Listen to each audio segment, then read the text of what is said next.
Hello बच्चों, आज हम लोग करने वाले हैं रिप्रोडक्शन चैप्टर्स के बहुत सारे क्वेश्चंस। और वो क्वेश्चंस ऐसे क्वेश्चंस नहीं होंगे सिर्फ जो है इंपॉर्टेंट क्वेश्चंस हो, ऐसे नहीं है। मैंने देखिए आपको आज क्या क्या करवाने वाला हूँ, प्रीवियस ईयर क्वेश्चन करवाने वाला हूँ। प्रीवियस ईयर में जो रिपीट क्वेश्चंस हैं, जिनके चांसेस हैं कि फिर रिपीट हो सकते हैं, एनसीईआरटी के आपके सारे क्वेश्चन करवाने वाला हूँ। उसके बाद जो है आपके सैंपल पेपर के क्वेश्चन करवाने वाला हूँ और अपने तरफ से इंपॉर्टेंट क्वेश्चन भी करवाने वाला हूँ। मतलब ये सारे क्वेश्चन मिक्स करके मैंने ढेर सारे क्वेश्चन को बनाए हैं। मुझे नहीं पता ये वीडियो कितनी लंबी होने वाली है, बट हाँ, मैं कम से कम समय में आपको ज्यादा से ज्यादा समझाने की कोशिश करूंगा ताकि आपका कम से कम समय लगे। अगर आप ये वीडियो एक रात पहले देख रहे हो तो मेरी इंपॉर्टेंट क्वेश्चंस की सीरीज को जरूर देखिएगा। जैसे मैं ये इस चैप्टर की इंपॉर्टेंट क्वेश्चंस बना रहा हूँ रिप्रोडक्शन चैप्टर के, इसी तरीके से आगे वाले चैप्टर्स का भी इंपॉर्टेंट क्वेश्चन बनाऊंगा। और मैंने वन शॉर्ट वीडियो भी बना दी है जिसमें एक शूट में जो होता है पूरे चैप्टर्स को कवर अप करने की कोशिश की है। और मैंने टॉपिक वाइज भी रिप्रोडक्शन चैप्टर की पूरी वीडियो डाल दी है। रिप्रोडक्शन चैप्टर से अगर आपको कोई पर्सनल टॉपिक नहीं समझ में आ रहा है तो आप उसे जाके देख सकते हैं। बाकी उसमें तो मैंने बहुत डिटेल में बताया है और वन शॉर्ट वीडियो में मैंने कवर करने की कोशिश की है जो आपके क्लास 10th लेवल तक है। क्योंकि मैंने जो आपके इससे पहले जो पर्सनल टॉपिक बनाई थी उसमें मैंने अच्छे से कवर अप करने की कोशिश की है कि 10th के बाद आपके फाउंडेशन बैच की तरह कवर अप करने की कोशिश की है। और वन शॉर्ट वीडियो में मैंने क्लास 10th सिर्फ बोर्ड लेवल तक की चीजें उसमें कवर करने की कोशिश की है और मुझसे लगता है कि सारी चीजें कवर हो गई हैं। और आज हम लोग previous year NCERT sample paper के क्वेश्चन और अपने तरफ से मैं देने वाला हूं आपको इंपॉर्टेंट क्वेश्चंस। तो आज मैं जो क्वेश्चंस करवाने वाला हूं, अगर आप इसे एक रात पहले भी देख रहे हो या फिर 2-3 रात पहले देख रहे हो पेपर से, और आप इसे जो गैप मिले आपके पेपर में तो वो तो भरपूर गैप है। अगर आप उन गैप्स में ये वीडियोस को सेव कर लेते हैं और सेव करके रख लेते हैं और उन्हें चलाते हैं तो आपको बहुत सारे बेनिफिट होने वाले हैं। इस क्वेश्चंस को आप देख लीजिए, उन क्वेश्चंस को रट लीजिए, एक तरीके से याद कर लीजिए, समझ लीजिए। अगर इन क्वेश्चंस को आप याद करके रखेंगे, समझ के रखेंगे तो आपके लिए बहुत ही प्रॉफिटेबल होने वाला है। तो चलिए हम लोग पहले कुछ क्वेश्चंस देखना चालू करते हैं कि पहले क्या क्या क्वेश्चंस आ सकते हैं। और मैंने एकदम सीरीज से बनाए हैं। जैसे सबसे पहले हम लोग रिप्रोडक्शन से पढ़ेंगे, फिर एसेक्सुअल सेक्सुअल रिप्रोडक्शन, इस तरीके से बढ़ते हुए जाएंगे। फिर ह्यूमन बीइंग के रिप्रोडक्शन को पढ़ेंगे, पहले फ्लावरिंग प्लांट के, फिर ह्यूमन बीइंग्स के, इस तरीके से डिजीजेस। मतलब एकदम क्रम से क्वेश्चंस जो बनते हैं वो सारी क्वेश्चंस को देखने की कोशिश करेंगे। तो चलिए हम लोग जो होता है क्वेश्चंस की तरफ बढ़ते हैं। तो हमारा पहला क्वेश्चन इस तरीके से है कि रिप्रोडक्शन के बारे में पूछा गया है। ऐसे करके हम लोग करीब करीब करने वाले हैं, ज्यादा नहीं करने वाले हैं, सिर्फ 15 से 16 क्वेश्चंस करने वाले हैं। अगर आप 15 से 16 क्वेश्चंस भी ये देख लेते हैं जो मैंने लिखे हैं, अगर इन 15 से 16 क्वेश्चंस को आप कर लेते हैं तो मैं गारंटी लेता हूं कि आपके 70 से 80% क्वेश्चंस, मुझे जहां तक पता है कि 100%, मैंने तो अपनी तरफ से पूरी कोशिश की है, बट हाँ 70 से 80% चांसेस रहेंगे कि इससे बाहर से क्वेश्चंस कहीं नहीं जाएंगे। ठीक है, तो सबसे पहले हम लोग पढ़ते हैं कि what is reproduction, why reproduction is essential for life process and what are the different types of reproduction. ठीक है, तो एक क्वेश्चन ये हो गया। और दूसरा क्वेश्चन है what are the advantage of sexual reproduction. तो चलिए हम पहले क्वेश्चन करते हैं कि व्हाट इज रिप्रोडक्शन। तो आप इसकी डिफिनीशन एकदम आसान सी है कि the production of young ones of their own kind is called reproduction. The production of young ones of their own kind, क्या production the production of young ones of their own kind. ठीक है, आप इस definition को लिख सकते हैं, the production of young ones of their own kind is called reproduction. Why reproduction is essential for life process. Reproduction क्यों essential है लाइफ प्रोसेस के लिए? जैसे हमने पढ़ा था ना कि जैसे ढेर सारी लाइफ प्रोसेसेस होती हैं ना, जैसे डाइजेशन एक लाइफ प्रोसेस है, रिस्पायरेशन एक लाइफ प्रोसेस है, उसी में रिप्रोडक्शन भी एक लाइफ प्रोसेस है। और रिप्रोडक्शन क्यों एसेंशियल है, ये क्वेश्चन बड़ा इंपॉर्टेंट है बेटा, ये क्वेश्चन पूछे जाने के बहुत चांसेस हैं। तो रिप्रोडक्शन एसेंशियल है लाइफ प्रोसेस के लिए। तो रिप्रोडक्शन एसेंशियल इसलिए है क्योंकि ये कंटिन्यूटी जो होता है, कंटिन्यूटी ऑफ स्पीशीज दर्शाता है। क्या? कंटिन्यूटी ऑफ स्पीशीज जो होता है ऑन अर्थ।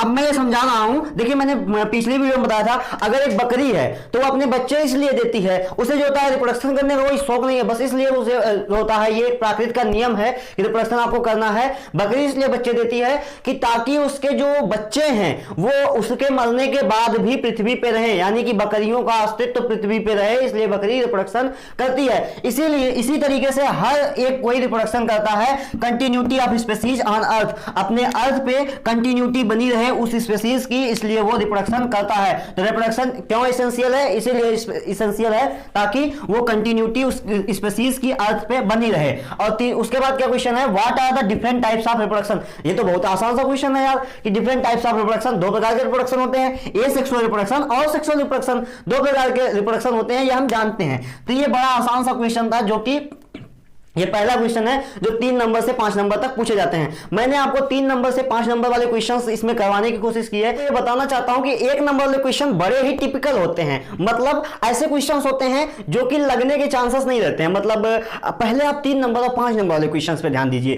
3 नंबर 5 नंबर के क्वेश्चन हो जाएंगे ना, तो आपके 1 नंबर वाले साथ में क्वेश्चन तैयार हो रहे हैं। इसी में से एक क्वेश्चन बनेगा ना कि continuity of species on earth के लिए क्या जरूरी है, रिप्रोडक्शन। 1 नंबर में क्वेश्चन हो गया, यही क्वेश्चन 1 नंबर में भी पूछा जा सकता है। तो पहले 3 नंबर और 5 नंबर के क्वेश्चन कर रहे हैं, तो साथ साथ 1 नंबर वाले क्वेश्चन भी हो रहे हैं, आपको पता भले नहीं चल रहा है। और हाँ, कुछ 3-4 क्वेश्चन जरूर ऐसे आते हैं हर बार पेपर में कि जो कि लगने के चांसेस नहीं रहते हैं, बहुत ही कठिन होते हैं। तो आप 3-4 नंबर के लिए मत भागिए, 3-4 नंबर एक साइड में रखिए। अगर वो लगना होगा आपसे तो लग जाएगा, अगर नहीं लगना होगा तो 3-4 नंबर ज्यादा। आप पहले 3 नंबर 5 नंबर वाले क्वेश्चन को फिक्स कर लीजिए, फिर आपके अंदर एक कॉन्फिडेंस आ जाएगा कि मैं अब पढ़ चुका हूं, 3 नंबर के क्वेश्चन मुझसे हो गए, 5 नंबर के मुझसे क्वेश्चन हो गए, अब तो 1 नंबर 2 नंबर का क्वेश्चन है वो तो अपने आप लग जाएगा। और आप जब आपके अंदर आपके दिमाग में एक मेंटेलिटी चलती है कि हाँ अब मैं श्योर हूं कि मैं 60 नंबर आराम से ला सकता हूं, तो वो बंदा 90 नंबर लाता है। जिस बंदे के अंदर ये कॉन्फिडेंस आ जाता है, क्यों ऐसा होता है? क्योंकि ये माइंड का सब खेल है बेटा। आप जब थोड़े बड़े होंगे तो आपको ये सब पता चलेगा। आप पढ़ेंगे अगर बायो लेके, तो मैथ लेके पढ़ेंगे, तो मैं नहीं बता सकता फिर पता होगा कि नहीं होगा।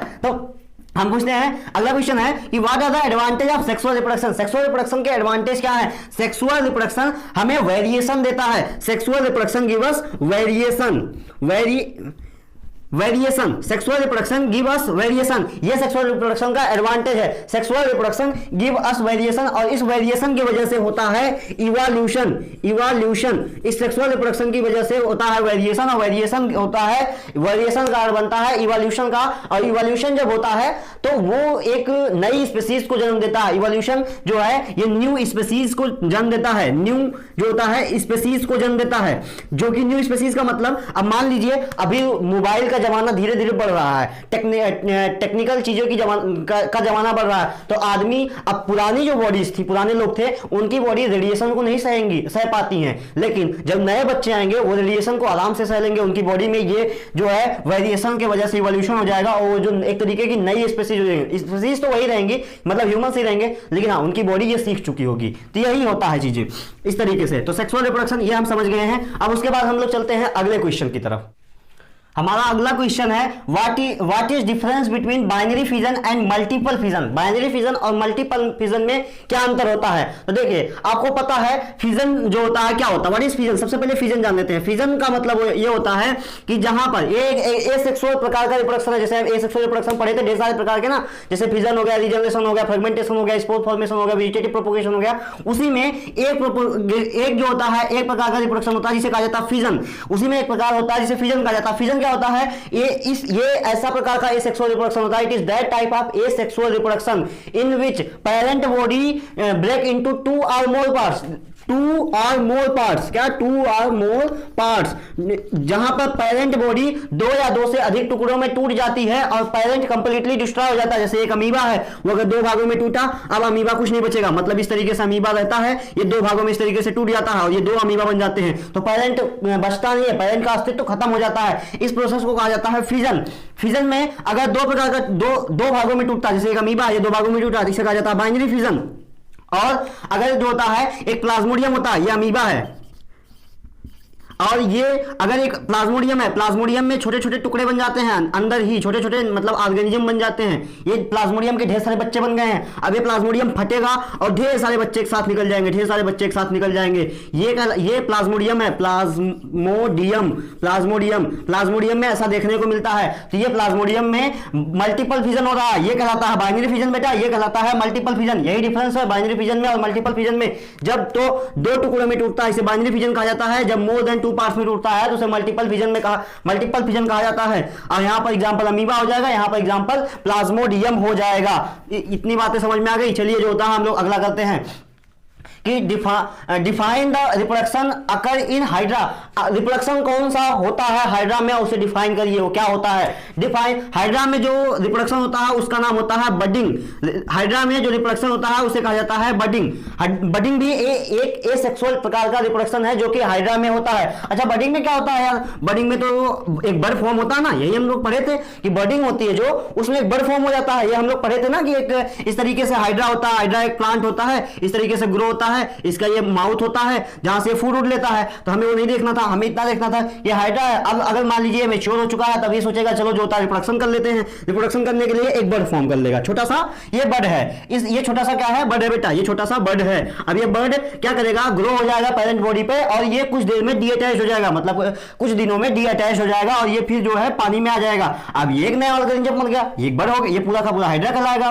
ठीक है, ये पूरा का पूरा हाइड्रा कहलाने लगा। तो ये इसी प्रोसेस को बडिंग कहा जाता है। It is that type of asexual reproduction in which a bud is grown on parent body and mature and after some time it deattaches to form a new organism that is called budding। इस budding को, इसे budding कहा जाता है और budding जो होता है कहाँ होती है? हाइड्रा में होती है। तो ये हो गया budding के बारे में। ठीक है, इतनी बातें हो गई। तो चलिए हम लोग अगला क्वेश्चन देखते हैं। तो इस सीरीज का हमारा अगला क्वेश्चन है what is spore formation, illustrate it by the figure of Rhizopus fungi. ये फिगर आपको नहीं देगा, ये मैंने बनाया हुआ है, ये फिगर आपको बनाना पड़ेगा। तो मैं इसमें अभी पॉइंट्स भी बताऊंगा कि ये सारी चीजें क्या हैं। ठीक है, तो आपको ये बनाना पड़ेगा, यानी कि आप ये याद रख लीजिए कि फिगर इस तरीके से होता है राइजोपस फंजाई का। ठीक है, और चलिए हम लोग पढ़ते हैं what is spore formation. Spore formation क्या होता है बेटा? हमने बताया था ना, पढ़ा था कि स्पोर फॉर्मेशन एक ऐसी प्रोसेस होती है जिसमें इस एक राइजोपस फंजाई नाम का एक फंजाई होता है, उसमें स्पोर बनता है। ये जो छोटे छोटे हैं ना, इसे स्पोर कहा जाता है। ये छोटे छोटे जो होते हैं इन्हें स्पोर कहा जाता है, इन्हें स्पोर कहा जाता है। तो ये स्पोर बनता है और ये स्पोर फिर एयर में आ जाता है, यानी कि जैसे मैंने बताया ना कि प्लाज्मोडियम फट जाएगा तो वहां से प्लाज्मोडियम ढेर सारे निकल जाएंगे, उनके छोटे छोटे बच्चे। उस तरीके से यहाँ पर ये जब प्रेशर बनाएगा तो ये फटेगा और ये सारे के सारे निकल जाएंगे एयर में। और एयर में निकलने के बाद यहाँ कहीं पर भी ये सॉइल में ड्रॉप होंगे। अभी मान लीजिए यहाँ तक ये सॉइल है, ये अंदर चलता है बेटा, ये जो नीचे चल रहा है ये अंदर चलता है। अगर मान लीजिए ये सॉइल है, अब ये सॉइल पे कहीं भी गिरेगा और इसके बाद एक नए प्लांट में ग्रो कर जाएगा। इस तरीके से एक नए प्लांट में ग्रो कर जाएगा। ये होता है राइजोपस फंजाई में। तो इसी को लिख लेंगे पहले, what is spore formation? It is that type of asexual reproduction in which spore is formed and it spore is formed and this spore form a new baby plant. ठीक है, ये स्पोर फॉर्मेशन होता है। Spore बनेगा और spore नए baby plant में convert हो जाएगा, इसी को स्पोर फॉर्मेशन कहा जाता है। अच्छा, स्पोर फॉर्मेशन के बारे में बातें और देख लेते हैं। स्पोर फॉर्मेशन के बारे में बातें ये हैं कि देखिए इस ये जो बॉक्स है, अच्छा ये छोटे छोटे पहले जो हैं इन्हें स्पोर कहा जाता है। ये छोटे छोटे जो हैं इन्हें कहा जाता है स्पोर, इन्हें स्पोर कहा जाता है। और जिस बॉक्स में स्पोर है उसे क्या कहा जाता है? उसे कहा जाता है स्पोरेंजियम। स्पोरेंजियम कहा जाता है। जिस बॉक्स में स्पोर रह रहा है उसे स्पोरेंजियम कहा जाता है, यानी कि डब्बे लाइक जो है ना, डब्बे के साथ जो दिख रहा है गोल सा, उसे स्पोरेंजियम कहा जाएगा। स्पोरेंजियम के अंदर स्पोर है। अच्छा, स्पोर को दूसरा नाम, स्पोर को सीड भी कहा जा सकता है, क्योंकि सीड भी यही काम करती है। वो जहां गिरेगी एक नया प्लांट बन जाएगी, स्पोर जहां गिरेगा वहां एक नया प्लांट बन जाएगा। हाँ, इसे क्या कहते हैं? इसे कहा जाता है हाइफा या हाइफी। ठीक है, हाइफा या हाइफी कहा जाता है। ये हाइफा या हाइफी जो होती है, इसका काम क्या होता है? इसका काम, हाइफी का काम होता है, अगर मान लो गर्मी पड़ रही है, ये प्लांट जो है राइजोपस फंजाई, मैंने कहा गर्मी में अच्छा ग्रो करता है। अब अगर गर्मी पड़ रही है तो मस्त है, ठंडी पड़ने लगेगी तो ये सूख जाएगा, ठंडी पड़ने लगेगी तो ये सूख जाएगा। लेकिन ये जमीन के अंदर है हाइफा नहीं सूखेगा। और फिर जब गर्मी आएगी आराम से ग्रो कर जाएगा, फिर यहां से फिर आराम से ग्रो कर जाएगा। ये तब तक अपना सॉइल में मस्त रहेगा और आराम से ग्रो कर जाएगा। तो आपको ये फिगर बनाना है और याद रखना है। ठीक है, तो ये आपको स्पोर फॉर्मेशन के बारे में पता चल गया और राइजोपस फंजाई एग्जांपल है। इसी तरीके से पूछ सकता है define spore formation with example. Question किसी भी तरीके से घुमा के आपसे ये पूछा जा सकता है। कुल मिला के राइजोपस फंजाई एक एग्जांपल है स्पोर फॉर्मेशन का। स्पोर फॉर्मेशन किसे कहते हैं? राइजोपस फंजाई का फिगर। इतनी बातें आपको पता चल गई तो कैसे भी क्वेश्चन घुमा के पूछे आप कुछ भी लिख लेंगे। ठीक है, अब देख लीजिए difference between natural and artificial method of vegetative propagation in plant. Vegetative propagation जो प्लांट में होता है, वेजिटेटिव रिप्रोडक्शन भी उसी को कहा जाता है। तो वेजिटेटिव प्रोपोगेशन जो प्लांट में होता है उनमें एक नेचुरल मेथड से होता है, एक आर्टिफिशियल मेथड से होता है। तो उनमें डिफरेंसेस क्या हैं? देखिए, सबसे पहले हम लोग देख लेते हैं नेचुरल मेथड में क्या क्या होता है, आर्टिफिशियल। पहले नेचुरल मेथड में देख लेते हैं। जैसे नेचुरल मेथड में क्या क्या होता है? नेचुरल मेथड में आपको पता है ना कि बड से प्लांट ग्रो होता है, बड से, इस बड बताया था ना, इस तरीके से अगर कोई प्लांट है, एक डाली यहां से निकली हुई है, एक डाली यहां से निकली हुई है, इसे नोड कहा जाता है, इस पॉइंट को नोड कहा जाता है, जहां से डालियां निकलती हैं इस पॉइंट को नोड कहा जाता है, इन दोनों पॉइंट को नोड कहा जाता है। और यहां छोटा छोटा कभी कभी इस तरीके से दिखाई देता है, जो कि अब एक नई डाली बनेगा, तो इसे अगर कट करके ग्रो करवाया जाए तो ग्रो कर जाएगा, इसी को बड कहा जाता है, इसे नोड कहा जाता है। नोड की सेल्स का यूज किया जाता है प्लांट्स को ग्रो करने के लिए, इस बड का यूज किया जाता है प्लांट्स को ग्रो करने के लिए। फिर आलू में आखा होता है, आखा जानते हैं ना, ये आलू है तो इसमें इस तरीके से छोटा छोटा दिखाई देता है, इसे कहा जाता है आई बड, इसे कहा जाता है आई बड। और प्लांट को बहुत सारी पत्तियां होती है, इस तरीके से बोगनविलिया की पत्ती होती है ना, बोगनविलिया जो ब्रायोफाइलम होता है ना, ब्रायोफाइलम में इस तरीके से पत्ती होती है जो, और उसमें पत्ती में इस तरीके से छोटा छोटा पाया जाता है ना, ये इसे कहा जाता है प्लांट, इसे कहा जाता है लीफलेट, इसे कहा जाता है लीफलेट। तो ये सारे पार्ट्स का यूज किया जाता है किस चीज के लिए, नेचुरल मेथड से। अगर मान लीजिए एक बड है तो ये बड इस तरीके से यहाँ फॉर्म हो रहा है, तो ये बड धीरे धीरे एक प्लांट में कन्वर्ट हो जाएगा, तो ये एक प्लांट में कन्वर्ट हो जाएगा, इसका यूज किया जा सकता है। इस तरीके से नोड का यूज किया जाता है, आई बड का यूज किया जाता है, लीफलेट का यूज किया जाता है नए प्लांट्स को ग्रो करवाने में। तो ये नेचुरल मेथड हो गए। आर्टिफिशियल मेथड में आता है कटिंग, ग्राफ्टिंग और लेयरिंग। कटिंग, ग्राफ्टिंग और अगले क्वेश्चन में हम लोग कटिंग, ग्राफ्टिंग और लेयरिंग को डिटेल में पढ़ने वाले हैं। चलिए तो हम लोग अगला क्वेश्चन देखते हैं, what are the various methods of vegetative propagation. अभी मैंने कहा था ना कि अभी हम जो होता है बहुत सारे मेथड्स ग्राफ्टिंग, लेयरिंग और कटिंग को पढ़ने वाले हैं, दूसरे डिटेल में पढ़ेंगे। और यहाँ पूछा है कि grafting is better than, why grafting is better than others, मतलब कटिंग और लेयरिंग से ग्राफ्टिंग बेटर होता है तो क्यों होता है। तो चलिए सबसे पहले हम लोग पढ़ लेते हैं एक एक को पढ़ लेते हैं। सबसे पहले हम लोग पढ़ते हैं कटिंग। कटिंग क्या होता है यार, कटिंग जो है बड़ा सिंपल सा है। कटिंग का मतलब किसी भी पार्ट को कट करना और उसे जो होता है प्लांट के किसी भी पार्ट को कट करना, उसे जो है सॉइल में ले जाके पुट कर देना। अच्छा हाँ, यहां पर आप एक चीज याद रखिएगा, कटिंग का मतलब किसी भी पार्ट को कट करना नहीं होता है, ऐसा नहीं है। अभी मैंने आपको पढ़ाया कि नेचुरल मेथड में, वेजिटेटिव प्रोपगेशन में नेचुरल मेथड होता है ना, उसमें बड होता है, आई बड होता है, ठीक है। तो जहां पर बड रहेगा नोड होता है। अगर इस तरीके से यहां एक बड ग्रो हो रहा है तो हम किसी भी तरीके से पौधे को काटेंगे, ये मान लीजिए ऊपर गया है, किसी भी तरीके से काटेंगे तो ये बड रहना चाहिए। अगर ये आलू है, इसमें आई बड है, तो हम किसी भी इस तरीके से थोड़ी ना काट सकते हैं कि अब ये ले जाए कहीं एक पौधा ग्रो करवा दे, नहीं होगा।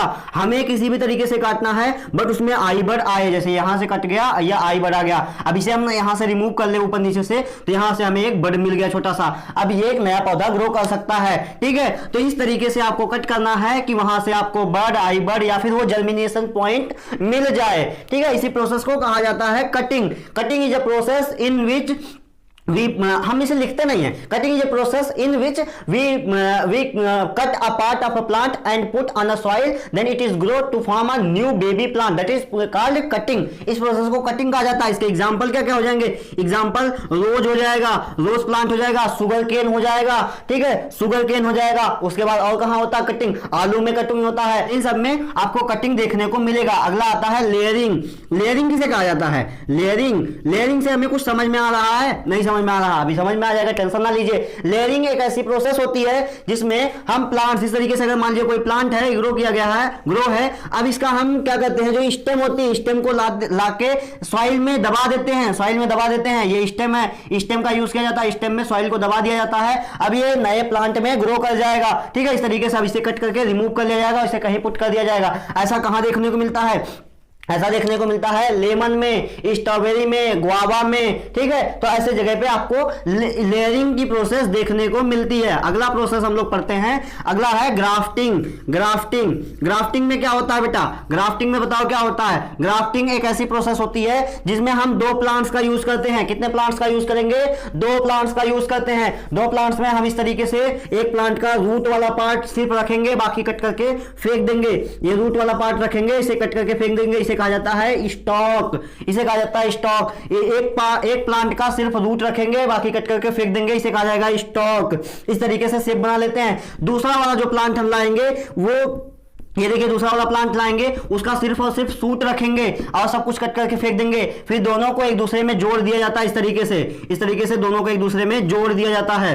अब ये देखिए ये सूट वाला पार्ट हो गया, इसे कहा जाता है सीजन, सीजन को स्टॉक के साथ जोड़ दिया जाता है और एक नया प्लांट बन चुका है, ये नया प्लांट बन चुका है। इसे अच्छे से पॉलिथीन से बांध दिया जाता है ताकि कोई बैक्टीरिया ना लगे। अब ये ग्राफ्टिंग में होता है, तो स्टॉक और सीजन को कंबाइन किया जाता है और बनाया जाता है एक new plant, that is called grafting is better than others, यानी कि लेयरिंग और जो होता है सबसे, क्योंकि बेटा देखो दो प्लांट्स को जोड़ के एक नया प्लांट बनाया गया। जैसे हम जानते हैं ना, मम्मी और पापा से मिलकर एक नया बेबी बनता है, तो उस बेबी का चेहरा दोनों से मिलता जुलता है, बट हाँ ऐसा नहीं है कि एकदम मम्मी का आइडेंटिकल पापा का आइडेंटिकल नहीं होता, उसे दोनों का चेहरा मिलता जुलता है। तो यही बात है कि इस प्लांट के अंदर दोनों के गुण आ जाएंगे, तो इसी को तो वेरिएशन कहा जाता है, तो ग्राफ्टिंग गिव अस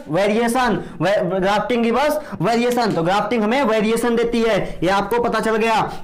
अब देखते हैं वेजिटेटिव प्रोपोगेशन के एडवांटेज। वेजिटेटिव प्रोपोगेशन के क्या क्या एडवांटेज हैं, जल्दी जल्दी बताइए। वेजिटेटिव प्रोपोगेशन के क्या क्या एडवांटेज हैं? देखिए मैं आपको बता रहा हूं, वेजिटेटिव प्रोपोगेशन के जो होता है ये लेस टाइम लेता है। सेकंड एडवांटेज लेस केयर लेता है, लेस टाइम लेस केयर। अच्छा ये आपको समझ नहीं आया होगा, मैं आपको समझा रहा हूं लेस टाइम और लेस केयर किस तरीके से लेता है। देखिए जो लेस टाइम लेता है वो इस तरीके से लेता है, अभी आपको अगर एक नया प्लांट बनाना हो तो वेजिटेटिव प्रोपोगेशन का मतलब समझते हैं आप पहले। वेजिटेटिव प्रोपोगेशन का मतलब होता है, अगर पूछो व्हाट इज वेजिटेटिव प्रोपोगेशन, तो vegetative propagation is that type of asexual method in which we do not use the reproductive part of a plant. हम रिप्रोडक्टिव पार्ट का यूज नहीं करेंगे और एक नया बेबी प्लांट बना लेंगे and make a new baby plant, that is called vegetative propagation. इसी वेजिटेटिव प्रोपोगेशन कहा जाता है इसी को। अच्छा ये समझ गए हम लोग। अब वेजिटेटिव प्रोपोगेशन में लेस टाइम किस तरीके से लेता है वो समझते हैं।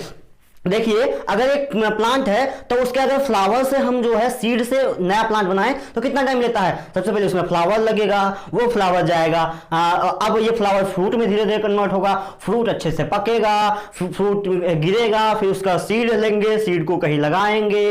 अब वो सीड अगर उसमें कोई बैक्टीरिया वायरसेस नहीं लगे, कोई डिजीज नहीं लगी, तो वो सीड जो है एक नए प्लांट में ग्रो होगी, तब जाके हमें नया प्लांट मिलेगा। ये तो 2 से 3 महीने आराम से ले लेगा यार, 2 to 3 मंथ आराम से ले लेगा, 2 से 3 मंथ आराम से ले लेगा। लेकिन अगर आपने एक गुलाब लिया, गुलाब को आराम से काटिए, कहीं भी ले जाइए, शिफ्ट कर दीजिए, अगर उसे लगना होगा तो 10 से 15 दिन के अंदर वो पकड़ लेता है। कितना अच्छा है ना कि वेजिटेटिव प्रोपोगेशन, इसी को तो वेजिटेटिव प्रोपोगेशन कहा जाता है।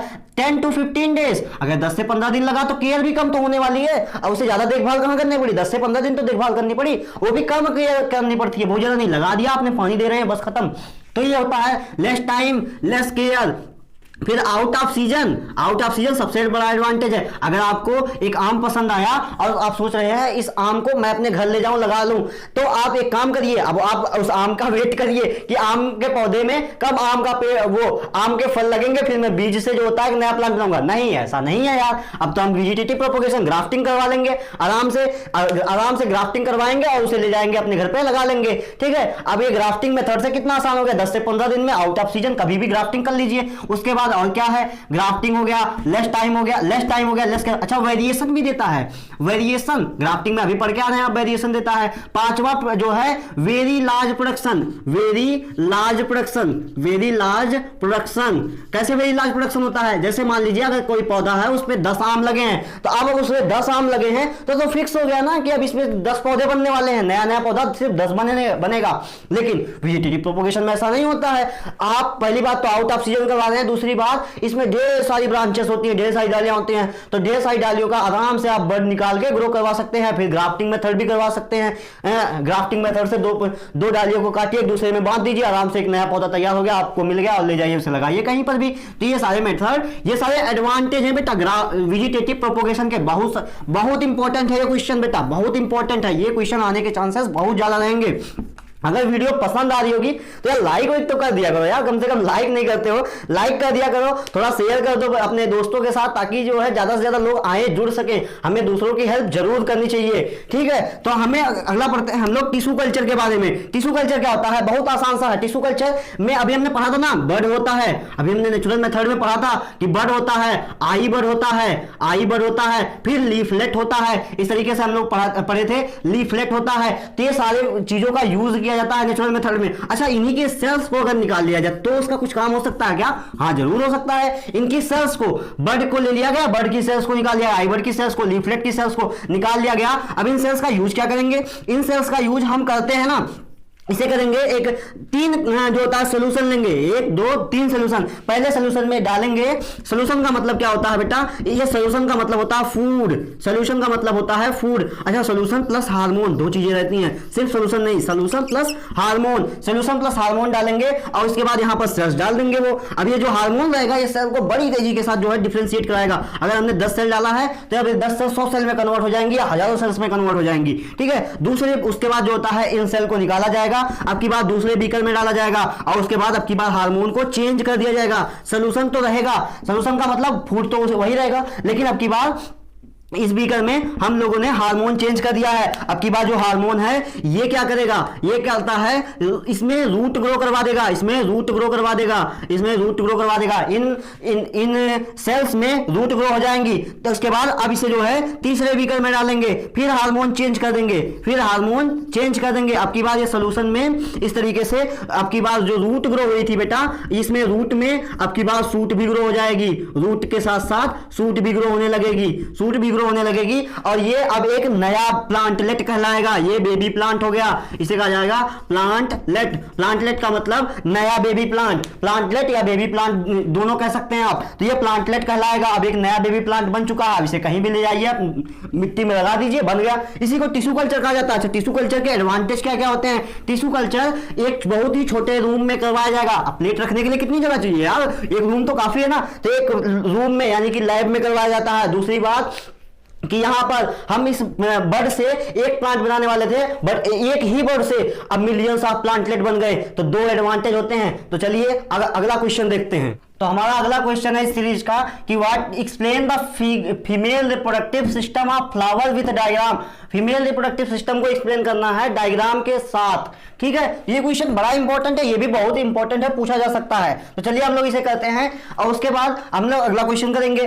तो फीमेल रिप्रोडक्टिव सिस्टम को एक्सप्लेन करना है, तो हम जानते हैं फीमेल रिप्रोडक्टिव सिस्टम को क्या क्या कहा जाता है, किन किन नामों से जाना जाता है। चाहे आपको फीमेल रिप्रोडक्टिव सिस्टम कहा जाएगा, चाहे उसी को गाइनोसियम कहा जाता है, गाइनोसियम कहा जाता है। जैसे मेल रिप्रोडक्टिव सिस्टम को क्या कहा जाता है? एंड्रोसियम। उसी तरीके से फीमेल रिप्रोडक्टिव सिस्टम को गाइनोसियम, या फिर आपने पढ़ा था इसी को कहा जाता है पिस्टिल, या फिर इसी को कहा जाता है कार्पेल। तो ये आपको 3 नाम देखने को मिल सकता है। फीमेल रिप्रोडक्टिव सिस्टम की जगह आपको गाइनोसियम भी एक्सप्लेन करने को कहा जा सकता है, पिस्टिल या कार्पेल। तो तीनों नाम आप याद रखिएगा। चलिए हम लोग इसके पार्ट्स पढ़ लेते हैं। सबसे पहले पार्ट्स में ये तीन पार्ट से मिलकर बनता है, पहला और दूसरा और तीसरा। पहला, दूसरा, तीसरा क्या क्या है? पहला ये कहलाता है स्टिग्मा, दूसरा पार्ट स्टाइल, तीसरा पार्ट ओवरी।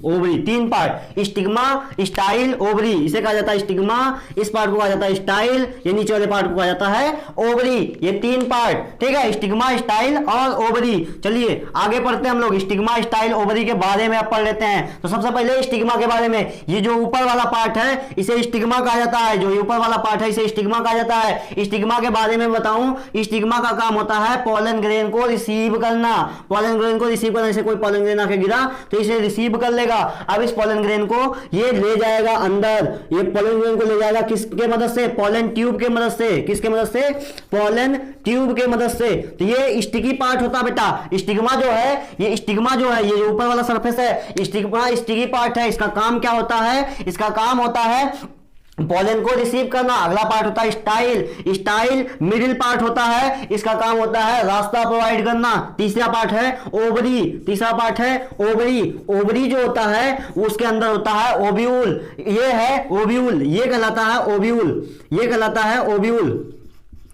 कहलाता है ओव्यूल। और ओव्यूल के अंदर ये जो लाल वाला पार्ट है इसे कहा जाता है एग बेटा।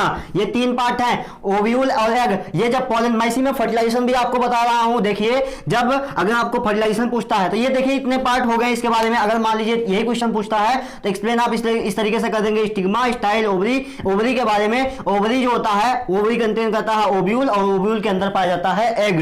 ये आपका तीनों पार्ट एक्सप्लेन हो गया। अगर आपसे पूछता है कि फर्टिलाइजेशन इन सेक्सुअल रिप्रोडक्शन में सेक्सुअल रिप्रोडक्शन या फर्टिलाइजेशन पूछता है फ्लावर्स में, तो आप बनाएंगे कि जो होता है स्टिग्मा रिसीव करेगा पोलन ग्रेन को, उसके बाद यहां से पोलन ट्यूब बनेगा और वो पोलन ट्यूब जो है ले आएगा, किसे ले आएगा, पोलन को ले आएगा, पोलन को ले आएगा, उसके बाद लाके ये एग से मिला देगा, ये पोलन ट्यूब जो है एग से इस जो है पोलन को मिला देगा, किसे मिलाएगा, पोलन ग्रेन को मिला देगा, पोलन ग्रेन को मिला देगा, उसके बाद ये बन जाएगा जाइगोट, ये पोलन ग्रेन को मिला देगा और पोलन ग्रेन और एग, ये एग और ये पोलन ग्रेन मिलके अब बन जाएंगे जाइगोट। ये हो गई फर्टिलाइजेशन। अच्छा, जब फर्टिलाइजेशन होती है उसके बाद जो ये ओव्यूल होता है, ये एग है, ये तो जाइगोट बन जाएगा पोलन के साथ मिलके, जो ओव्यूल होता है वो सीड में कन्वर्ट हो जाता है बेटा, और जो ओवरी होता है वो फ्रूट में कन्वर्ट हो जाता है। तो ये सब एक नंबर में पूछे जाने वाले बहुत बढ़िया बढ़िया क्वेश्चन है। Ovule is converted into seed, ovary is converted into fruit and egg is converted into zygote after fertilisation. ठीक है,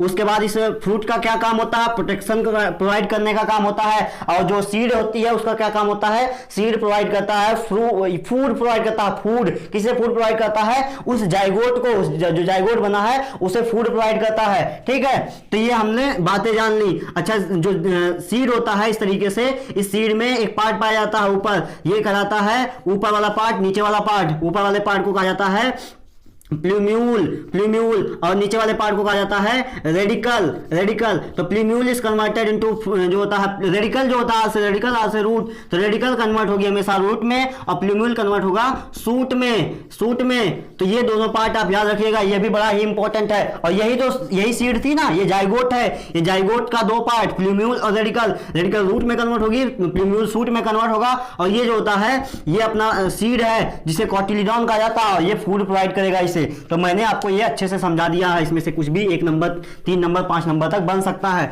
अगला क्वेश्चन देखते हैं हम लोग कि जो था what is difference between unisexual and bisexual flower. Unisexual flower and bisexual flower में क्या अंतर होता है। तो यूनिसेक्सुअल फ्लावर उसे कहा जाता है जिसके पास सिंगल सेक्स हो, यानी कि या तो मतलब यूनिसेक्सुअल का मतलब एक सिंगल सेक्स हो, जैसे या तो मेल होगा या तो फीमेल होगा। बाइसेक्सुअल का मतलब जिसमें दोनों सेक्स हो, या मेल और फीमेल पार्ट एक ही में हो, उसे कहा जाता है बाइसेक्सुअल। हम लोग यूनिसेक्सुअल हैं, हम लोग यूनिसेक्सुअल हैं, या तो हम मेल हैं या दूसरा जो है कोई फीमेल है। लेकिन इस तरीके से कॉकरोच में नहीं होता है, कॉकरोच में मेल और फीमेल एक ही होता है। ठीक है, उसी के बॉडी में मेल भी पार्ट पाया जाता है, फीमेल भी पार्ट पाया जाता है। एक पार्ट एग बना देगा, एक पार्ट स्पर्म बना देगा, दोनों मिलकर अंदर अंदर जाइगोट बन जाएंगे। इसी तरीके से फ्लावर्स में भी होता है। ठीक है, बहुत सारे फ्लावर होते हैं जिनमें मेल और फीमेल पार्ट एक ही फ्लावर में पाया जाता है, तो हमें यहाँ फ्लावर का पढ़ना है। तो बहुत सारे फ्लावर होंगे जिनमें मेल और फीमेल पार्ट एक ही फ्लावर में पाया जाएगा। उसमें एक एग्जांपल है हिबिस्कस का, हिबिस्कस जो फ्लावर होता है, गुड़हल का फूल बेटा, गुड़हल का जो गुड़हल का फूल होता है वो बाइसेक्सुअल का एग्जांपल है। वो किस चीज का एग्जांपल है, वो बाइसेक्सुअल का एग्जांपल है। इसमें दोनों सेक्स पाए जाते हैं। ठीक है, इस तरीके से अगर कोई फूल है तो इस तरीके से अगर इसका ओवरी है ये इस तरीके से, और ये हमने अभी पढ़ा था स्टिग्मा, तो इसी के बगल में अपना ये पाया जाता है मेल रिप्रोडक्टिव पार्ट भी पाया जाता है। एक ही फ्लावर के अंदर दोनों पार्ट, ये अपना मेल रिप्रोडक्टिव पार्ट, ये फीमेल रिप्रोडक्टिव पार्ट। ठीक है, इस तरीके से आपको फ्लावर बनाना है। नीचे रिसेप्टिकल होता है, यहाँ पर ये डंडा लग जाता है, डंडे का मतलब स्टेम बेटा, और ये अपना जो होता है इसे कहा जाता है कार्पेल। ठीक है, इसे कहा जाता है इसे कहा जाता है सेपल, इसे कहा जाता है सेपल, सेपल मतलब छोटी छोटी पत्ती, और ये इस तरीके से फिर पेटल। ठीक, इस तरीके से पेटल, ये इस तरीके से थोड़ा सा बन जाएगा इधर आके। अब ये एक नया फ्लावर मतलब एक फ्लावर बन चुका है। तो यहाँ पर ये मेल रिप्रोडक्टिव पार्ट, ये फीमेल। मेल रिप्रोडक्टिव पार्ट में इसे कहा जाता है फिलामेंट, इसे कहा जाता है एंथर, और ये एंथर इस तरीके से होता है बाइलोब्ड, और इस बाइलोब में भरा होता है पोलन ग्रेन। तो इतनी बातें ये हो गई। तो हिबिस्कस में इस तरीके से दोनों मेल और फीमेल दोनों पाया जाता है। अगर मान लो अगर वो यूनिसेक्सुअल रहता तो या तो वो मेल वाला देखने को मिलता इस तरीके से, अगर मेल वाला देखने को मिलता इस तरीके से सिर्फ मेल देखने को मिलता। ठीक है, इस तरीके से मेल देखने को मिलता। अगर फीमेल पार्ट रहता तो सिर्फ और सिर्फ फीमेल पार्ट देखने को मिलता, मेल देखने को नहीं मिलता। तो ऐसा यूनिसेक्सुअल फ्लावर कौन सा है, यूनिसेक्सुअल फ्लावर जो है पपाया है। ठीक है, अब इसमें हम लोग पढ़ लेते हैं पॉलिनेशन कौन कौन सा होगा। अब हम लोग पढ़ लेते हैं पॉलिनेशन कौन कौन सा होगा। तो जो यूनिसेक्सुअल फ्लावर होते हैं, पहले पॉलिनेशन किसे कहा जाता है, पॉलिनेशन का मतलब जो इस पॉलन ग्रेन है उसे फीमेल रिप्रोडक्टिव पार्ट तक पहुंचाना। ये जो पॉलन ग्रेन है, ये पॉलन ग्रेन को फीमेल रिप्रोडक्टिव पार्ट तक पहुंचाना, फीमेल रिप्रोडक्टिव पार्ट तक पहुंचाना, फीमेल तक पहुंचाना कहलाता है पॉलिनेशन। जो होता है transfer of pollen grain to the female reproductive part is called pollination. ये पॉलिनेशन पॉलिनेशन कहलाता है। अगर ये खुद से पहुंचा तो पॉलिनेशन दो प्रकार का हो जाता है, अगर ये खुद से पहुंचा तो उसे कहा जाएगा सेल्फ पॉलिनेशन, अगर ये जो था किसी के मदद से पहुंचा उसे कहा जाएगा क्रॉस पॉलिनेशन। तो अगर किसी के अपने खुद से कब पहुंचेगा, जब वो बाइसेक्सुअल फ्लावर होगा। सेल्फ पॉलिनेशन तब होगी जब वो बाइसेक्सुअल फ्लावर होगा, क्योंकि बाइसेक्सुअल फ्लावर में मेल और फीमेल दोनों एक ही फ्लावर में है, तो उसे कहीं जाने की जरूरत ही नहीं, पहुंचने की जरूरत नहीं है, तो ये सेल्फ पॉलिनेशन कर लेगा। कौन करेगा, बाइसेक्सुअल फ्लावर। बाइसेक्सुअल फ्लावर का एग्जांपल हिबिस्कस। और यूनिसेक्सुअल फ्लावर जो होता है इसमें होगा क्रॉस पॉलिनेशन, इसमें मेल अलग होगा, कोई एक फ्लावर, फीमेल अलग दूसरा फ्लावर होगा, तब मेल से फीमेल तक पहुंचाना पड़ता है पॉलन ग्रेन को, तो मेल से फीमेल तक पहुंचाना पड़ता है, इसे कहा जाता है क्रॉस पॉलिनेशन। क्रॉस पॉलिनेशन का होगा यूनिसेक्सुअल फ्लावर में। इतना आपको समझ में आया। और यूनिसेक्सुअल फ्लावर में बहुत सारी चीजों का मदद लिया जाता है, जैसे एयर की मदद से, इंसेक्ट के मदद से, ठीक है, एनिमल्स के मदद से, वाटर के मदद से। तो ये सारे जो होता है एनिमल्स के मदद से, वाटर के मदद से, इन सब के मदद से पहुंचाया जाता है। ठीक है, तो ये इतनी बातें आपको समझ में आ चुकी हैं। तो चलिए हम लोग नेक्स्ट क्वेश्चन की तरफ मूव ऑन करते हैं। तो चलिए हम लोग अपने नेक्स्ट क्वेश्चन की तरफ बढ़ते हैं। Explain male reproductive system with diagram.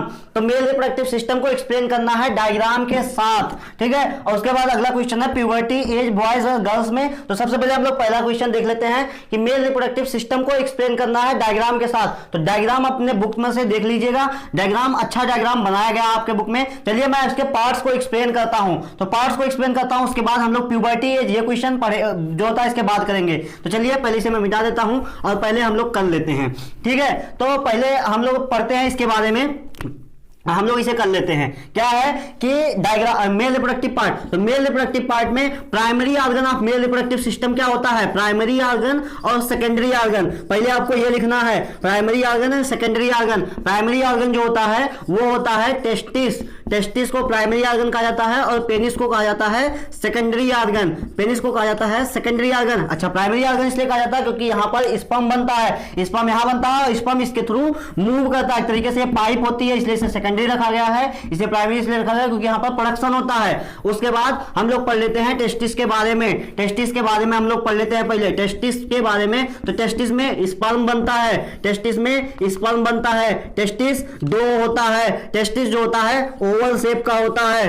Testis body से बाहर होता है, ठीक है, आउट ऑफ द बॉडी होता है, आउट ऑफ द बॉडी होता है, आउट ऑफ द बॉडी होता है। आउट ऑफ द बॉडी कहां होता है, एक बैग लाइक स्ट्रक्चर में होता है, इसे कहा जाता है SCROTUM, स्क्रोटम, इसे कहा जाता है स्क्रोटम। स्पर्म बनाता है, ओवल शेप का होता है, दो होता है, आउट ऑफ द बॉडी होता है, इसे स्क्रोटम कहा जाता है। तो मतलब मैं बताऊं, देखिए एक बैग लाइक स्ट्रक्चर होता है, इसमें पाया जाता है आपका टेस्टिस, और ये बॉडी से बाहर होता है स्क्रोटम। तो स्क्रोटम बॉडी से बाहर होता है, इसमें ये टेस्टिस प्रेजेंट होता है। ऐसा क्यों होता है, क्योंकि टेस्टिस पे, क्योंकि जो अपना स्पर्म है ये कभी भी नॉर्मल बॉडी टेम्परेचर पे नहीं बन सकता बेटा, नॉर्मल बॉडी टेम्परेचर पे कभी भी स्पर्म नहीं बन सकता।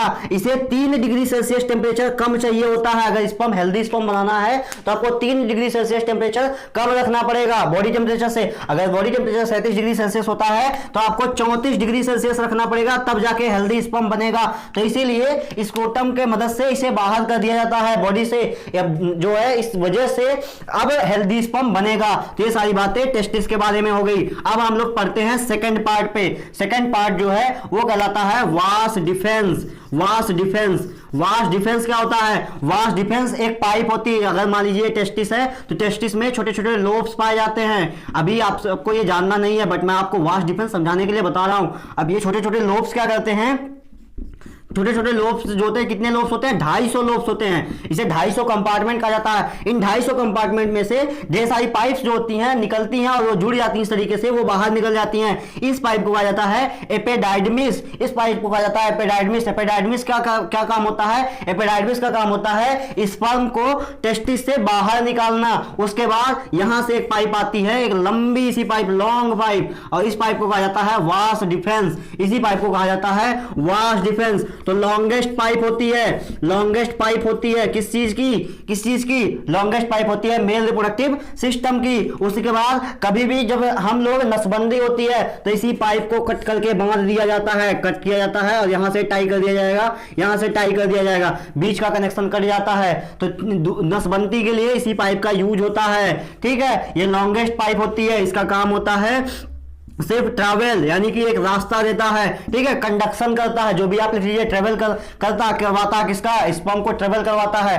ठीक है। उस तरीके से इधर से सेकंड पार्ट आएगा, दो टेस्टिस होंगे ना, तो दो वास्ट डिफरेंस होता है बॉडी में, दो वास्ट डिफरेंस होगा, दोनों टेस्टिस से आएगा। उसके बाद ये टेस्टिस के बारे में और वास्ट डिफरेंस के बारे में हो गया। अब हम लोग पढ़ते हैं यूरेथ्रा के बारे में। यूरेथ्रा क्या होता है, यूरेथ्रा जो है यहीं पर होता है। यूरेथ्रा जो है पतली सी पाइप, इस तरीके से इधर से भी एक वास्ट डिफरेंस आएगा, ठीक है। ये पतली सी पाइप जुड़ी रहती है, ये पतली सी पाइप किसके अंदर होती है, पेनिस के अंदर होती है। ये पतली सी पाइप होती है, एक जो होता है नैरो पाइप होती है, नैरो पाइप होती है, जो कहां होती है, इनसाइड द, कहां होती है, इनसाइड द पेनिस, पेनिस के अंदर होती है, ठीक है। एक नैरो पाइप होती है जो कि पेनिस के अंदर होती है। तीसरी बात, ये जो होता है कॉमन पाइप होती है, कॉमन पाइप होती है, बहुत इंपॉर्टेंट है बेटा, कॉमन पाइप होती है। कॉमन पाइप किसके लिए होती है, इसी के थ्रू स्पर्म भी निकलता है, इसी के थ्रू जो है आपके यूरिन भी पास होता है, तो यूरिन और स्पर्म के लिए एक कॉमन पाइप होती है। ये इतनी बातें इसके बारे में हो गई, common pipe for sperm and urine both inside the penis, और ये नैरो पाइप होती है। इसके बाद हम लोग पढ़ते हैं पेनिस। पेनिस जो है ये इजाकुलेशन में मदद करता है। पेनिस जो होता है इसके अंदर एक पाइप होती है, आप वहीं फिर बात लिखेंगे, पेनिस के अंदर एक पाइप होती है, इसे यूरेथ्रा कहा जाता है। उसके बाद जो होता है ये इजाकुलेशन में मदद करता है, इजाकुलेशन ऑफ स्पर्म, स्पर्म के इजाकुलेशन में मदद करता है। इजाकुलेशन ऑफ स्पर्म का मतलब स्पर्म को फीमेल बॉडी तक पहुंचाने में मदद करता है। तो ये इसके बारे में हो गया। अब हम लोग पढ़ लेते हैं ग्लैंड्स के बारे में। तो सेमिनल ग्लैंड्स होती है, seminal vesicle gland, vesicle gland, और फिर जो होता है अगली ग्लैंड होती है plus prostate gland, prostate gland और सेमिनल वेसिकल ग्लैंड होती हैं। इन दोनों ग्लैंड्स का क्या काम होता है, इन दोनों ग्लैंड्स का काम होता है न्यूट्रिशन को सिक्रीट करना। न्यूट्रिशन क्या, कहां जरूरत पड़ रही है न्यूट्रिशन की भाई, स्पर्म एक सेल है, स्पर्म क्या है, स्पर्म एक सेल है, तो इस सेल को फूड भी चाहिए। तो ये सेल जो होती है जब यहां आती है तो बीच में ये प्रोस्टेट ग्लैंड और सेमिनल वेसिकल ग्लैंड अपने जो है न्यूट्रिएंट्स को भी सिक्रीट कर देते हैं। अब ये न्यूट्रिएंट्स प्लस स्पर्म दोनों मिलकर बॉडी के कभी भी बाहर निकलता है, यूरेथ्रा के थ्रू जब ये निकलेगा तो ये क्या निकलेगा, न्यूट्रिएंट्स प्लस जो होता है स्पर्म दोनों मिलकर निकलेगा, इसी को कहा जाता है सीमन। तो what is difference between sperm and semen, sperm is a type of cell, ठीक है, बट सीमन इज होता है sperm plus nutrient, semen sperm plus nutrient होता है। इन न्यूट्रिएंट्स का क्या काम होता है, न्यूट्रिएंट्स का काम होता है स्पर्म सेल को फूड देना। तो इतनी बातें आपको समझ में आ गया। ये मेल रिप्रोडक्टिव सिस्टम के बारे में पूरा था, ये फिगर भी मैंने बना दिया है थोड़ा बहुत, और आप थोड़ा बहुत अपने बुक से देख लीजिएगा। उसके बाद हम लोग पढ़ते हैं puberty age in boys and girls. तो सबसे पहले what is puberty age, puberty age किसे कहा जाता है, प्यूबर्टी एज किसे कहा जाता है, प्यूबर्टी एज जो है ये कहलाता है कि द फर्स्ट रिलीज ऑफ जो एग, फर्स्ट टाइम जब एग रिलीज होता है बॉडी में, फर्स्ट टाइम जब गैमीट रिलीज होता है, पहली टाइम जब बॉडी में, तो उसे कहा जाता है प्यूबर्टी एज। फर्स्ट टाइम जब बॉडी में गैमीट रिलीज होता है तो उसे कहा जाता है प्यूबर्टी एज कहलाता है। और ये बॉयज में सबसे पहली बार कब होता है, वो होता है 13 से 14 साल में, और गर्ल्स में सबसे पहली बार प्यूबर्टी एज कब आती है, ये आती है 10 से 12 साल में, 10 से 12 ईयर में, ठीक है। तो ये 10 से 12 ईयर में गर्ल्स में आती है और 13 से 14 ईयर में बॉयज में आती है। तो 10, 12, 13, 14, तो ये बहुत सिंपल है, 10 से 12 साल में, 13 से 14 साल में ये जो होता है आपको दो नंबर याद रखने हैं। पहले टाइम जब गैमीट रिलीज होता है बॉडी में तो उसे कहा जाता है प्यूबर्टी एज बॉयज में एंड गर्ल्स में। अब हम लोग देखते हैं चेंजेस जो होता है ये सेम होते हैं बेटा, जो होता है चेंजेस हम एक तरफ बॉयज का देखते हैं एक तरफ गर्ल्स का देखते हैं। तो गर्ल्स में क्या चेंजेस होते हैं प्यूबर्टी में, और बॉयज में क्या चेंजेस होते हैं। अच्छा एक बात और, बॉयज में क्या चेंजेस होते हैं, गर्ल्स में क्या चेंजेस होते हैं, वो तो ठीक है, पहले बताओ जो ये चेंजेस हो रहे हैं वो किसकी वजह से हो रहे हैं, वो हार्मोन्स की वजह से हो रहे हैं, ठीक है, हार्मोन्स की वजह से हो रहे हैं। हार्मोन्स कौन से हार्मोन्स, यहां पर होता है टेस्टोस्टेरोन,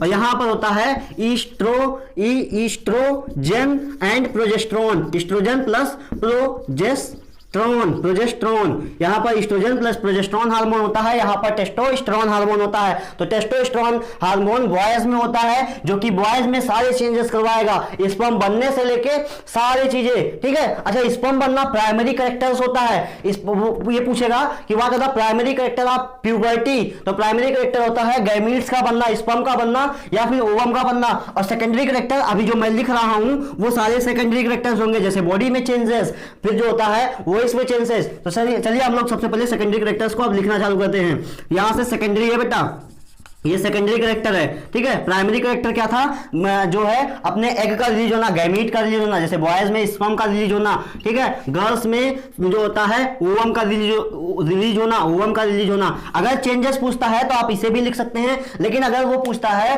कि सेकेंडरी कैरेक्टर बताइए तो आप इसे छोड़ के लिखिएगा, ये सेकेंडरी कैरेक्टर नहीं होता, ये प्राइमरी कैरेक्टर होता है, ठीक है। तो सबसे पहले हम लोग जानते हैं वॉइस में चेंजेस आती है, वॉइस में चेंजेस आती है मेल के और फीमेल के दोनों के से, ठीक है, ये सेम रहेगा। उसके बाद बॉडी हेयर, हम लोग हार्मोन तो जान गए हैं, बॉडी हेयर, इसी हार्मोन्स की वजह से ही सारा काम होता है।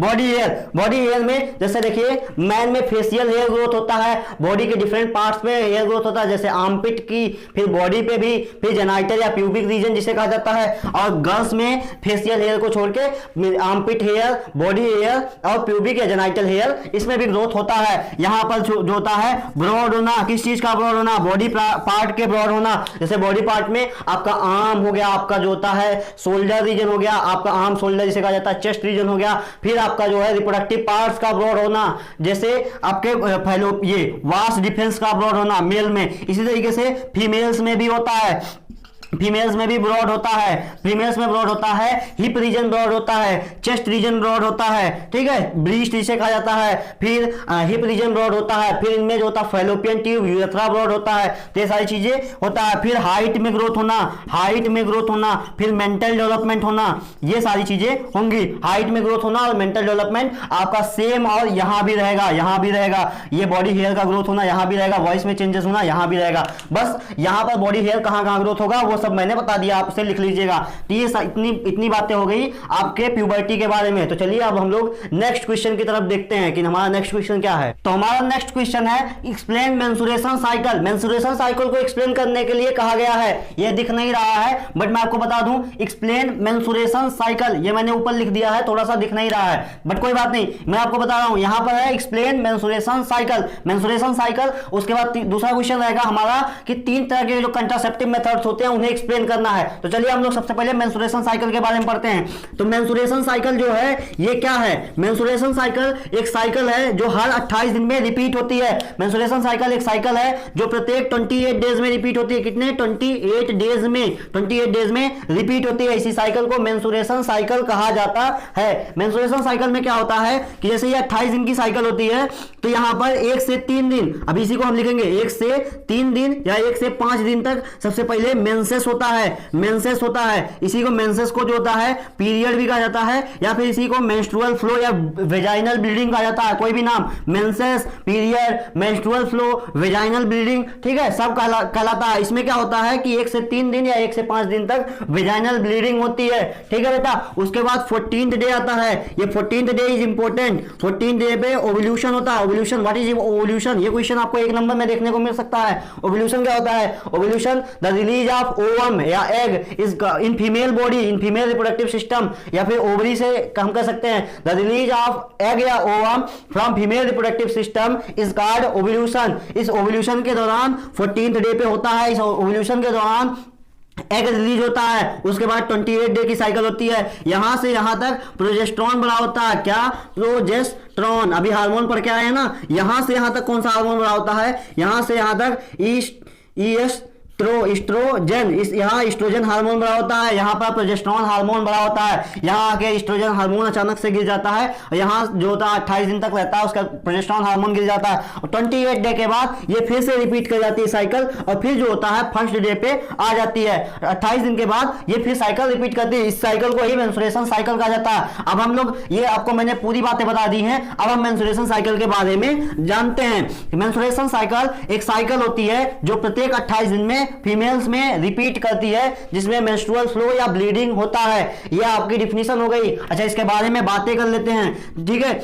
ये 28 डेज पे रिपीट करती है, एक पॉइंट। दूसरा पॉइंट क्या है, ये जो होता है कब स्टार्ट होती है, प्यूबर्टी के साथ साथ स्टार्ट हो जाती है। प्यूबर्टी में जब सबसे पहली बार एग या ओवम जाइगोट बनता है ना, सॉरी एग या ओवम गैमेट्स बनता है ना, तो उसी समय पहली बार मेंस्ट्रुएशन साइकिल भी चलती है। तो जो होता है स्टार्ट कब होती है, स्टार्ट होती है प्यूबर्टी के समय, ठीक है, प्यूबर्टी के समय। और जो होता है बंद कब होती है, बंद होती है, इंड कब होती है, इंड होती है मीनोपोज के दौरान। अच्छा, प्यूबर्टी के समय जो स्टार्ट होती है इसे एक नाम दिया जाता है मीनार्च। मीनार्च, जैसे हम लोगों ने पढ़ा ना, प्यूबर्टी किसे कहा जाता है, प्यूबर्टी का मतलब पहली बार गैमीट्स का रिलीज होना। और मैंने ये बताया कि जब पहली बार गैमीट रिलीज होगा उसी समय पहली बार मेंस्ट्रुएशन साइकिल भी चलेगा। तो पहली बार जो मेंस्ट्रुएशन साइकिल चलता है उसे मीनाज नाम दिया जाता है, और पहली बार जो गैमीट रिलीज होता है उसे प्यूबर्टी कहा जाता है। तो आपसे अगर कोई पूछे कि पहली बार गैमीट कब रिलीज होता है, तो वो पहली बार जब मीनाज एज आती है, और पहली बार जब मीनाज कब होता है, तो सबसे पहली बार जब प्यूबर्टी एज आती है। दोनों का एक्सचेंज कर दीजिए, सही भी है, कोई दिक्कत नहीं है। जब सबसे पहली बार गैमीट बनेगा तो जो होता है मेंस्ट्रुएशन साइकिल भी सबसे पहली बार तभी चलती है, ठीक है। तो ये हो गया मीनाज। मीनाज का मतलब पहली बार, वही एज, कितना एज, 10 से 12 साल की, ठीक है, 10 से 12 साल की एज भी मीनाज एज कहलाती है। अच्छा, मीनोपोज का मतलब ये होता है कि जब गैमीट बनना बंद हो जाएगा, फीमेल्स में गैमीट बनना एक समय के बाद बंद हो जाता है, उसे मीनोपोज एज कहा जाता है। और वो मीनोपोज एज होती है 45 से 50 साल की। तो आपको ज्यादा नहीं लिखना है, आपको इतना लिखना है मेंस्ट्रुएशन स्टार्ट विथ प्यूबर्टी या फिर मीनाज एज, उसके बाद menstruation and with menopause age, बस इतना ही। वो समझते हैं कि मेनोपोज क्या होता है, मीनाज क्या होता है, हमें इतना बता देना है उन्हें। उसके बाद ये हो गया, ये हो गया। अच्छा, मेंस्ट्रुएशन साइकिल बंद हो जाती है, कब बंद होती है, मेंस्ट्रुएशन साइकिल तब बंद हो जाती है जब कोई प्रेगनेंसी, एक तो ये बंद होती है मेनोपॉज में, दूसरा कब बंद होती है, दूसरा तब बंद होती है जब किसी का प्रेगनेंसी हो जाए। अगर किसी का प्रेगनेंसी हो गई तो उस वक्त जो होता है अगले 9 महीने के लिए बंद हो जाती है, अगले 9 मंथ के लिए बंद हो जाती है menstruation cycle. Menstruation cycle 9 month तक बंद हो जाती है। तो जो होता है स्टॉप, अच्छा इंड अलग चीज होती है, इंड मतलब खत्म, स्टॉप होती है एट प्रेगनेंसी पे ये बंद हो जाती है, प्रेगनेंसी पे बंद हो जाती है और खत्म होती है मीनोपोज में, ठीक है। उसके बाद यहां पर 1 से 3 दिन या 1 से 5 दिन, जो मैंने बातें बताई 1 से 3 दिन, ये बातें एक्स्ट्रा थी। अब 1 से 3 दिन या 1 से 5 दिन वाली बात लिखेंगे, क्या होता है, मेंसेस होता है, ठीक है। उसके बाद 6वां पॉइंट लिखेंगे 14th डे पे ओवल्यूशन होता है, 14th डे पे ओवल्यूशन होता है, ठीक है, ओवल्यूशन होता है। ये सारी बातें मेंस्ट्रुएशन साइकिल के। उसके बाद मैंने आपको बताया था 7वां पॉइंट, मेंस्ट्रुएशन साइकिल क्यों चलती है, क्योंकि एस्ट्रोजन और प्रोजेस्टेरोन का लेवल घटता बढ़ता, आप लिखेंगे हार्मोन का लेवल घटता बढ़ता है, हार्मोन का लेवल अप एंड डाउन होता रहता है, उसके वजह से मेंस्ट्रुएशन साइकिल चलती है। एस्ट्रोजन और प्रोजेस्टेरोन दोनों हार्मोन का आप नाम लिख के इसे एक्सप्लेन कर देंगे, ठीक है। तो इतनी बातें आपके मेंस्ट्रुएशन साइकिल के बारे में हो गई। अब हम लोग पढ़ते हैं आगे। उसके बाद 3 कंट्रासेप्टिव मेथड्स को एक्सप्लेन करना है। 3 कंट्रासेप्टिव मेथड जो होते हैं, पहला कंट्रासेप्टिव मेथड है उसे कहा जाता है बैरियर मेथड,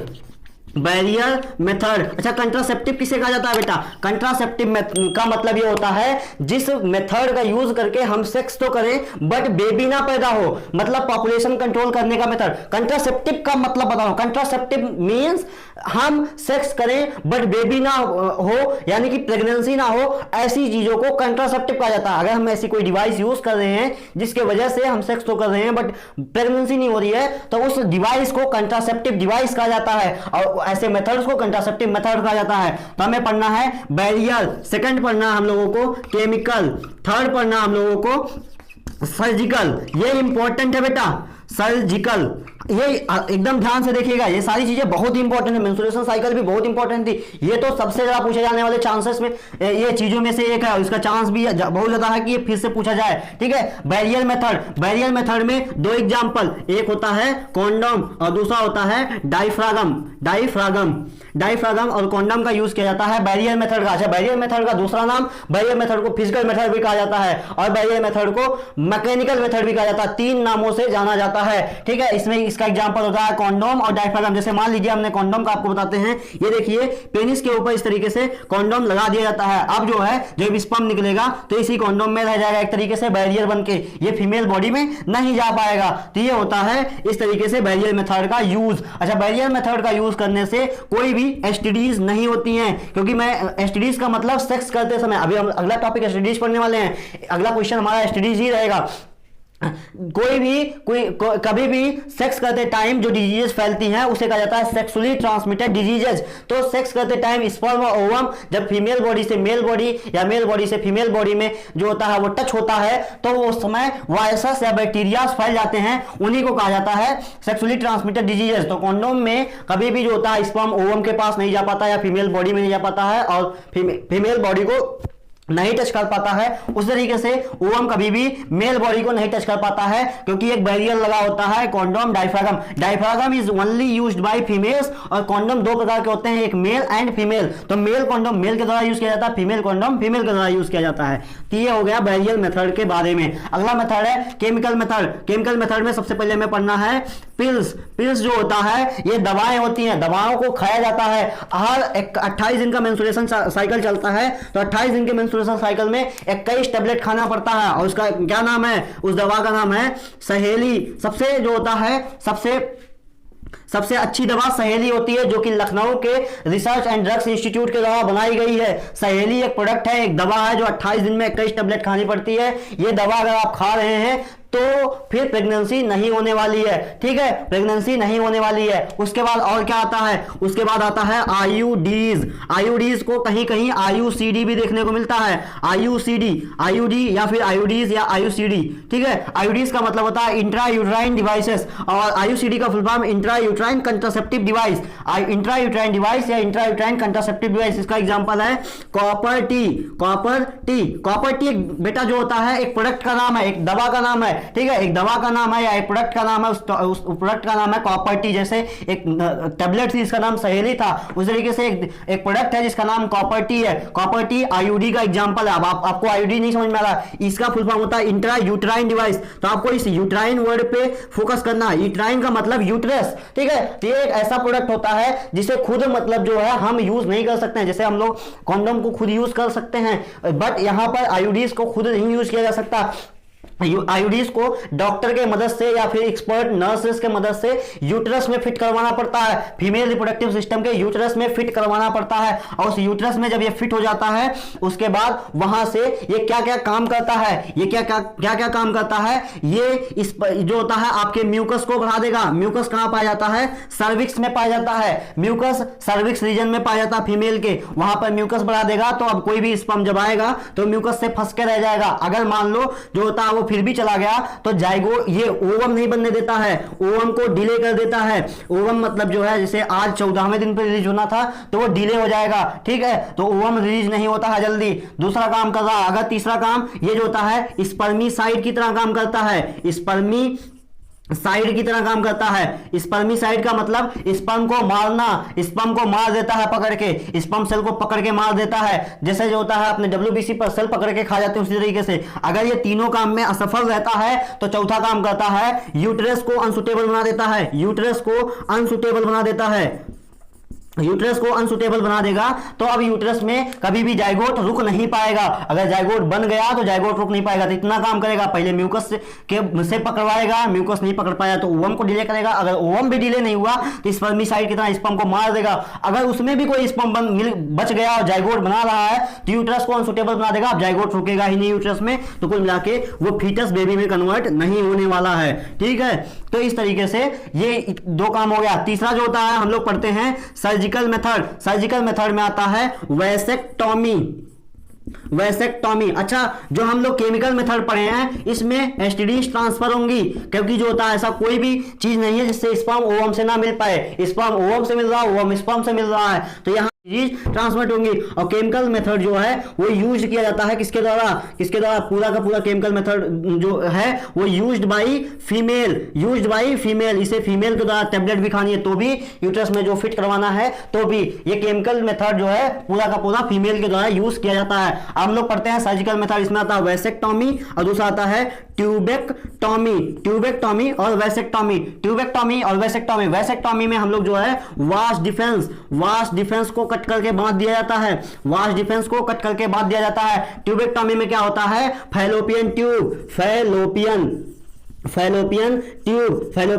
को कट करके बांध दिया जाता है। फैलोपियन ट्यूब को, जैसे मैंने बताया था ना, वास्ट डिफेंस को कट करके टाई कर दिया जाएगा, बांध दिया जाएगा, उसी तरीके से फैलोपियन ट्यूब को भी काट करके बांध दिया जाता है। वास्ट डिफेंस कहां पाया जाता है, मेल में, तो वैसेक्टॉमी होगी मेल में। और फैलोपियन ट्यूब कहां पाया जाएगा, फीमेल में। तो फीमेल में होगा आपका जो होता है फैलोपियन ट्यूब जो है कहां पाया जाएगा, फैलोपियन ट्यूबेक्टॉमी होगा ट्यूब में, कौन से ट्यूब में, फैलोपियन ट्यूब में। और फैलोपियन ट्यूब पाया जाएगा फीमेल में, ठीक है, एफ से फीमेल, एफ से फैलोपियन ट्यूब। और ट्यूब जो है वो ट्यूब फैलोपियन में आता है, तो फैलोपियन ट्यूब में ट्यूबेक्टॉमी होगा जो कि फीमेल में होने वाला है। वैसेक्टॉमी वी से, और वी से वास्ट डिफेंस, तो वैसेक्टॉमी वास्ट डिफेंस में होगा, वास्ट डिफेंस पाया जाता है मेल में। ये सर्जिकल मेथड होता है। सर्जिकल मेथड परमानेंट मेथड होता है। अगर एक बार कोई सर्जिकल मेथड करवा लिया है तो अब वो पेरेंट नहीं बन सकता है, आगे उसके कोई बच्चे नहीं हो सकते हैं, ठीक है। तो ये इतनी बातें आपका हो गया। और उसके बाद एक क्वेश्चन हम लोगों का और बचता है, और वो क्वेश्चन है सेक्सुअली ट्रांसमिटेड डिजीजेस के बारे में, एसटीडीज के बारे में। चलिए हम लोग एसटीडीज के बारे में देख लेते हैं। वो क्वेश्चन पूछेगा, किसी भी एसटीडीज के बारे में पूछ सकता है या फिर एसटीडीज पूछा जा सकता है। तो एसटीडीज के बारे में हम लोग देखते हैं। सेक्सुअली ट्रांसमिटेड डिजीजेज में एक होती है गोनोरिया, दूसरा हम लोगों को पढ़ना है साइफिलिस, और तीसरा पढ़ना हम लोगों को एड्स। तो 3 बीमारियां पढ़ना है हम लोगों को, गोनोरिया, साइफिलिस, एड्स। गोनोरिया क्या होता है, साइफिलिस क्या होता है, एड्स क्या होता है। गोनोरिया और साइफिलिस दोनों की दोनों बैक्टीरियल डिजीज होती हैं। अगर इनके बारे में पर्सनली भी पूछ लिया जाए तो ये बता दीजिएगा, गोनोरिया एक बैक्टीरियल डिजीज है, साइफिलिस पूछा गया तो साइफिलिस एक बैक्टीरियल डिजीज है।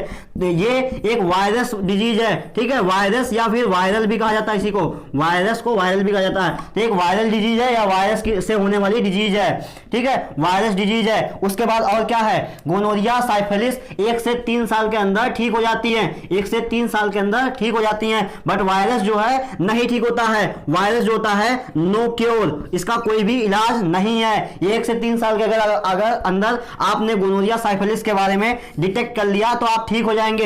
ये मैं दोनों के बारे में ऊपर लिख रहा हूं, दोनों गोनोरिया हो, साइफिलिस हो, 1 से 3 साल के अंदर डिटेक्ट हो जाती है। 7-8 महीने में गोनोरिया हो रहा होता है किसी को तो 1 से 3 साल के अंदर ठीक हो जाता है। और एड्स ऐसा नहीं होता है। एड्स एक बार जिसे हो गया तो उसका कोई क्योर नहीं है। इसमें जो होता है कोई मरता नहीं है, नॉट किल।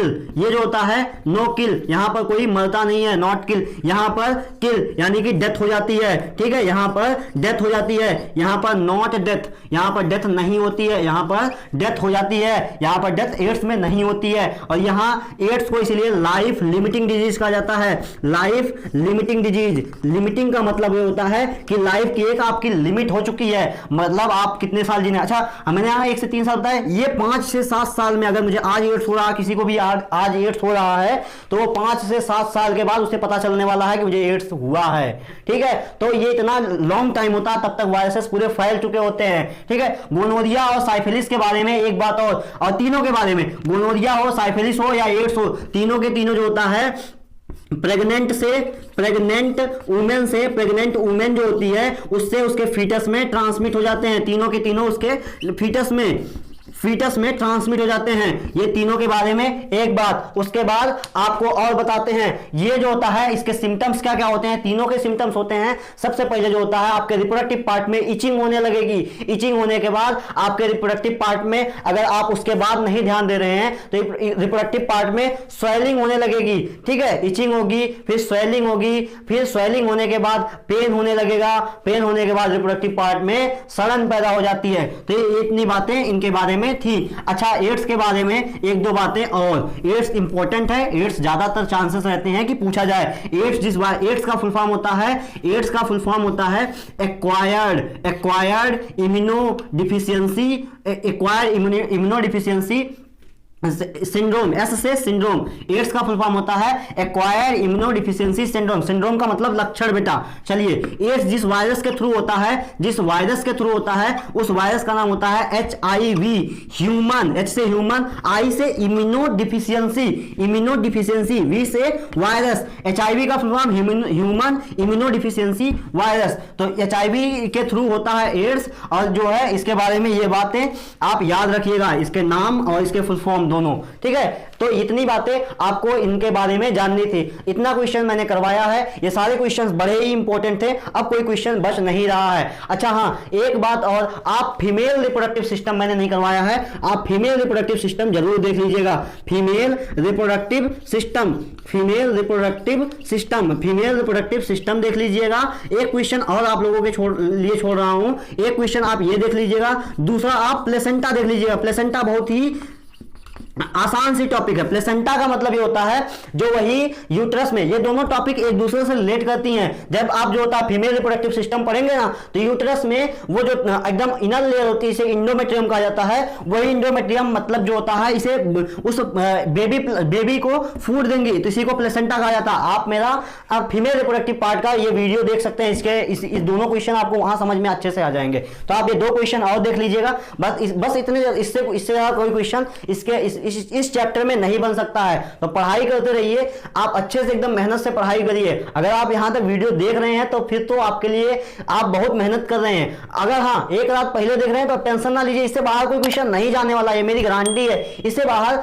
70 से 80% क्वेश्चन यही रहेंगे। हाँ 10% 20% जो होता है वो अलग इधर उधर हो सकते हैं, लेकिन 70 से 80% क्वेश्चन यही रहेंगे। और जो मैंने वन शॉट की वीडियो बनाई उसमें तो कोई क्वेश्चन बाहर नहीं जाने वाला है। तो पढ़ाई करते रहिए। ऑल द वेरी बेस्ट, मिलेंगे नेक्स्ट वीडियो।